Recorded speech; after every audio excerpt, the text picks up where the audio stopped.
Mi nombre es Javier Saura y en este foro de Filosofía de Oriente me han invitado para hacer una ponencia que será La mente en los Vedas, el observador, el mono y el elefante. Cuando hablamos de los Vedas estamos hablando de una enseñanza oculta, profunda, puesto que eso es lo que significa la palabra Veda. La última palabra, es decir, la última enseñanza, la enseñanza más profunda, aquello que está detrás de todas las cosas. Y todos los Vedas giran en torno a cómo acercarse a esa enseñanza profunda. Los Vedas parten de que el universo es creado por un gran Dios absoluto, eterno, que le llaman Brahman. Este Brahman no tiene nada que ver con el Brahma, Vishnu y Shiva del hinduismo, es muy anterior, varios miles de años anterior a esta Trimurti del hinduismo. Pues bien, este Brahman se dice que en primer lugar, cuando todo el universo estaba quieto, estaba todo dormido, estaba en estado de pralaya, se dice que él lo sueña. Él sueña el universo que va a crear, se lo imagina, y en cuanto se despierta, lo primero que hace es romper las tinieblas y entonces, a través de su mente, proyecta el universo y va a crear todo el universo, el cosmos. Estamos hablando entonces del macrocosmos.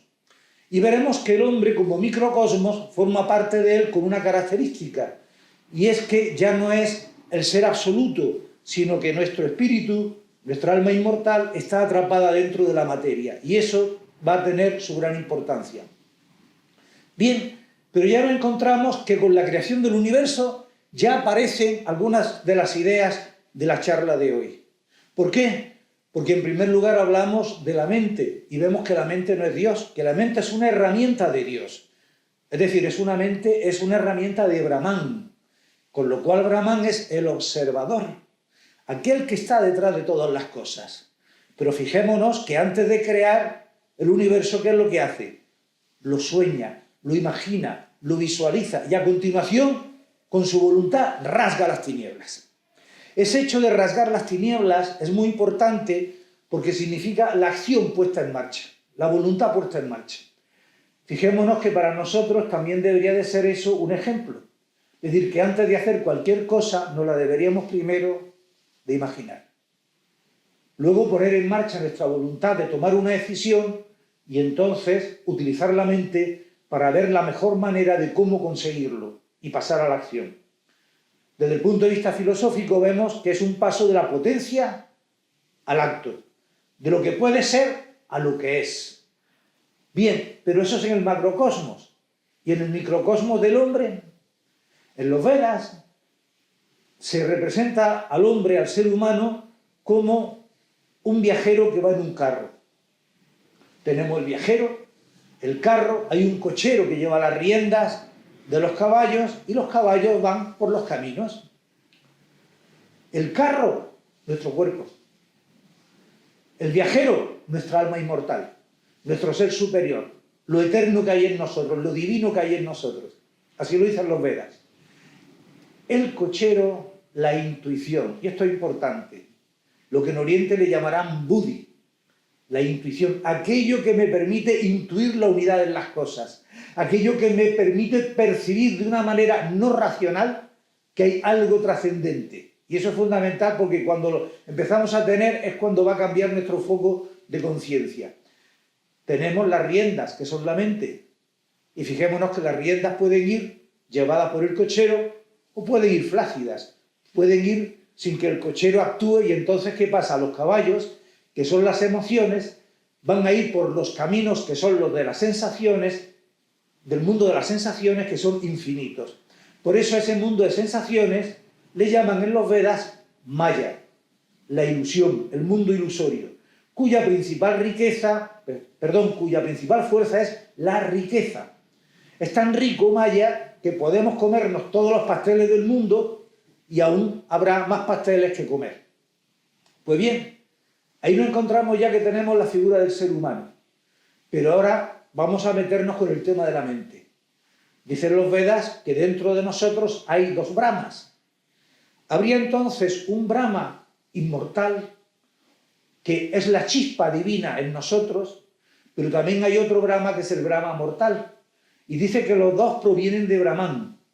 que los dos anidan en nuestro propio corazón y ocupan lugares importantes, porque los dos son necesarios para la evolución. Uno es el que nos va a impulsar hacia el espíritu, el otro es el que nos va a mover hacia la materia. Uno es el yo superior, el alma inmortal, esa noción del yo soy, que como dicen los textos egipcios, yo soy el hoy, yo soy el ayer, yo soy el mañana. Es decir, eso que según los Vedas reencarna a lo largo de las diferentes vidas hasta que tomamos conciencia y entonces pasaría al seno de la eternidad, al seno de Brahma, de Brahman. Pues bien, pero tenemos ese otro yo, el personal que en la sombra os reflejo, y es el yo personal, que es cuando las bridas de los caballos van flácidas. No conocemos al cochero, no nos fiamos del cochero, el cochero suelta las riendas y entonces nos dejamos llevar por los caballos. Es decir, toda nuestra atención va a los caballos en vez de ponerla en la confianza en el cochero.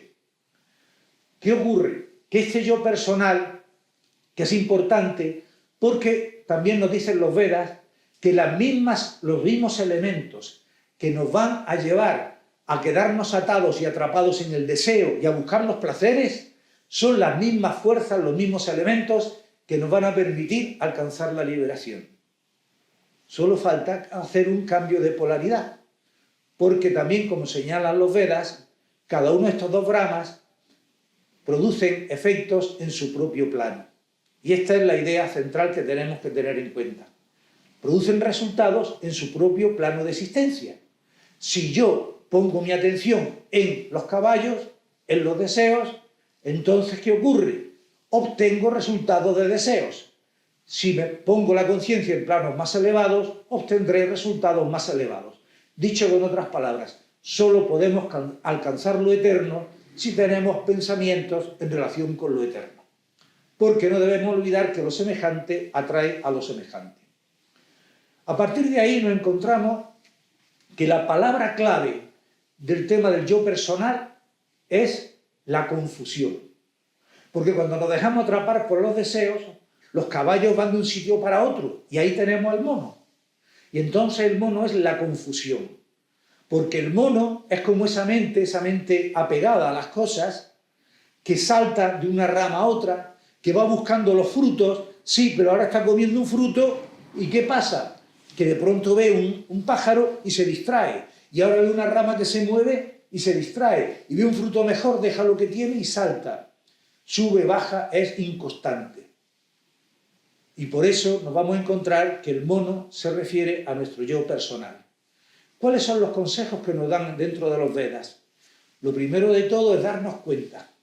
Pensar que en vez de ser atraído por las cosas, como dirían los estoicos, en vez de ser esclavo de las pasiones, que nosotros seamos su propio dueño. Y cuando empezamos a preguntarnos el por qué, ahí es donde podemos empezar a trabajar con el mono. Y lo primero es no desear lo ajeno. No desear lo ajeno no significa solamente no desear la casa del $1.000.000 de la persona que vive en una ciudadela. No. No significa tampoco desear el auto inmenso, el último modelo de Mercedes. No, no se trata únicamente de eso. No se trata de desear cosas solamente que están fuera de nosotros, sino se trata también de no desear aquello que no depende de mí. ¿Por qué? Porque dentro de mí están aquellas cosas que me van a permitir alcanzar el dominio de mí mismo. Recordemos lo que hemos visto antes. Los mismos elementos que permiten el que estemos apegados a las cosas, esos mismos elementos son los que van a permitir que nosotros podamos llegar a dominarlas. ¿Cómo? Usando la voluntad a través de dirigirla hacia lo espiritual, es decir, confiando en el cochero, confiando en esa intuición superior. Así pues nos encontramos que lo primero es pararnos a pensar, a continuación es no desear las cosas ajenas, y también nos dice, empieza a ver la unidad de las cosas. Lo que en Tíbet le llamarán la gran herejía. No caigas en la idea de que tu yo está separado del yo de los demás, ni que tampoco existe el esto y el aquello, lo igual y lo diferente, sino que en realidad todo forma parte de lo uno. Es esa idea de la síntesis, es esa idea de ver la unidad que hay detrás de todas las cosas. ¿Cómo podemos alcanzar la unidad de todas las cosas? Si nosotros percibimos la verdad. Porque la verdadera unidad solamente está en el seno de la verdad. Y para ello lo primero que nos van a decir es que tenemos que empezar a trabajar con nosotros mismos para llegar a dominarnos, para llegar a ser señores de nosotros, es decir, para empezar a confiar en el cochero, que no debemos olvidar que el cochero sigue las órdenes del pasajero, y el pasajero es el observador. Y visto esto, a continuación vamos a hablar del Brahma inmortal, del yo superior, de nuestro yo, nuestro alma inmortal, nuestro yo divino, aquello que es realmente el pasajero del carro, que recordemos que no es el dueño del carro, es únicamente el pasajero. Y ese yo inmortal, que obedece justamente a ese Brahma inmortal también, habíamos hablado de que había una chispa de la conciencia divina que entraba dentro de nosotros. Y recordemos que cuando se crea el universo, el espíritu y la materia salen del seno de Brahman. Pues bien, ¿qué ocurre? Que al estar nuestra alma atrapada, nuestra alma inmortal atrapada dentro de la materia, esto hace que el yo personal sea sumamente necesario. ¿Pero es necesario para qué? Para desarrollar consciencia. Por eso se habla de que el yo espiritual, ese Brahman inmortal, es la luz, el luminoso, mientras que el yo personal, el Brahma mortal, es la sombra. Porque el alma inmortal es la única que puede tener conciencia, mientras que el alma inmortal o la mente superior es la con la cual podemos llegar a desarrollar la conciencia, mientras que el alma inferior, cuando estábamos atrapados dentro de la materia, ahí justamente ese yo personal, ese no tiene conciencia, es inconsciente. Pues bien, para desarrollar esa conciencia, nos vamos a encontrar que los Vedas dicen lo siguiente. Lo primero que tenemos que hacer es aquietar la mente. Si yo aquieto mi mente, ¿qué es lo que consigo? Que si aquieto por un lado la mente y la dejo que repose en el seno de mi ser interior, a eso le llaman conocimiento. Eso es conocimiento. Y si este conocimiento además yo lo guardo en mi ser interior, eso es grandeza. Y si esa grandeza yo la guardo en mi ser interior, dicen los Vedas, que eso es serenidad. Y esa serenidad es la que me va a permitir empezar a percibir la existencia de ese cochero y me va a percibir justamente a través de esa mente superior, a través de semanas, que hay otra realidad, otro elemento que está más allá. Y hablamos de que este yo superior, esta alma inmortal, es el elefante, porque el elefante, recordemos que la diosa Ganesha es el símbolo de la sabiduría dentro de en la India. Y que justamente Vyasa va a escribir los Vedas con un colmillo de Ganesha que se lo va a encontrar y con ello va a escribir los Vedas. El elefante es el símbolo del sabio, a diferencia del mono, que es el símbolo de la mente loca, porque el elefante es el símbolo de la serenidad. O sea, tiene ese elemento de tranquilidad, de que anda sosegadamente, que tiene una memoria de elefante, unas orejas muy grandes para aprender a escuchar, para aprender todo lo que se mueva a su alrededor, para aprender de todo en la vida. Tiene unos ojos muy pequeños para no tomar por reales las cosas de Maya, las cosas de la ilusión, las cosas del mundo material, y también tiene una gran sensibilidad a la hora de caminar. Pero nos encontramos que ¿qué ocurre? Que cuando el elefante oye la voz de su manada, oye la voz del Dharma, oye la voz de su ley, la voz de su destino, que es el retorno hacia Brahman, entonces dicen que el elefante saca toda su potencia y en medio de la selva coge el camino más recto, derribando todos los obstáculos que se le presentan. Y que así debería de ser el ser humano cuando toma conciencia de esa alma inmortal que todos tenemos.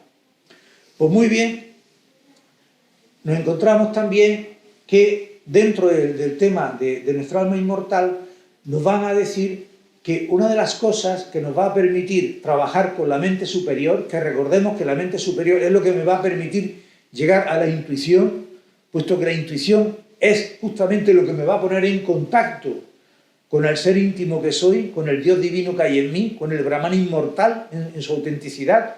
Lo otro es un acercamiento. Nos van a decir que tenemos que dominar los sentidos. Si dominamos con conciencia los sentidos, Nos dirán, si domino con conciencia la vista, podré ver todas las cosas del mundo. Si dominas con conciencia el oído, podrás escuchar todos los sonidos del mundo. Si dominas con conciencia la lengua, podrás saborear todos los gustos del mundo. Si podemos dominar con conciencia la nariz, podremos oler todos los perfumes que existan. Pero lo importante va a ser dominar la mente. Si dominas la mente, podrás conocer todos los pensamientos. Si dominas la mente con conciencia, el habla con conciencia, podrás aprender de todas las cosas. Podrás tener todos los conocimientos. Y lo que es más importante, si conoces de verdad la mente con conciencia, podrás conocer al que piensa. Y el que piensa es el observador, que de la misma manera que Brahman, a través de su mente, proyecta el universo, nosotros también a través de la mente podemos conocer a ese observador, que es una parte indisoluble de Brahman, y eso es lo que nos dicen los Vedas. ¿Y todo esto para qué?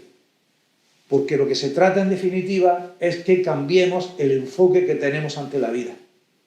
Que en vez de fundamentarnos sobre todo en el qué de las cosas, en el cómo funcionan, y buscar resultados materiales, que es el de la confusión, que es el del yo personal, el de la mente, que es una sombra, el de la mente limitada, que cambiemos el enfoque. Y haciendo lo mismo, aquello de trabaja como trabajan los... mata en ti el deseo de ambición, pero trabaja como trabajan los ambiciosos. Es decir, que si hacemos la misma cosa, tenemos el mismo afán por conseguir cosas, pero sin embargo lo hacemos no por obtener una recompensa material, no por un elemento egoísta, sino que lo hacemos porque es nuestro deber, porque consideramos que es parte de nuestro dharma como seres humanos, es lo propio nuestro. Entonces, ¿qué ocurriría? Que esto nos haría que podríamos ser no solamente nosotros más inegoístas, sino nos permitiría también tener un mundo menos egoísta y por lo tanto más predispuesto a percibir que más allá de las cosas hay una finalidad que lo mueve todo. Y esa finalidad que lo mueve todo es ese elemento de unidad esencial, esa unidad vital, esa alma universal que llena todas las cosas, que es Brahman, que es, en una palabra, el Dios Supremo, que también, como ya vimos, está dentro de nosotros. Dicen los Vedas, ¡ay, alma mía! Recuerda los pasados afanes, en el sentido de que las experiencias que hemos tenido en esta vida, y si creemos en la reencarnación a lo largo de diferentes vidas, deberíamos de poder aprovecharlas para no seguir como el mono saltando de rama en rama. Y por eso también dicen los Vedas, si los hombres desearan alcanzar a Brahman, igual que desean los bienes del mundo, encontrar a Brahman sería muy fácil. Quiero, para finalizar, cerrar con una frase del Maitreya Upanishad que dice: tened pensamientos elevados, tened pensamientos nobles, porque el hombre se convierte en aquello en que piensa. Esta es una verdad eterna. Con esto finalizo mi charla y el que quiera profundizar en el tema de los Upanishad, pues que es la parte más filosófica de los Vedas, les recomiendo la ponencia del profesor José Carlos Fernández en este mismo foro sobre filosofía de los Upanishad. Muchas gracias por su atención y espero que les sea de provecho.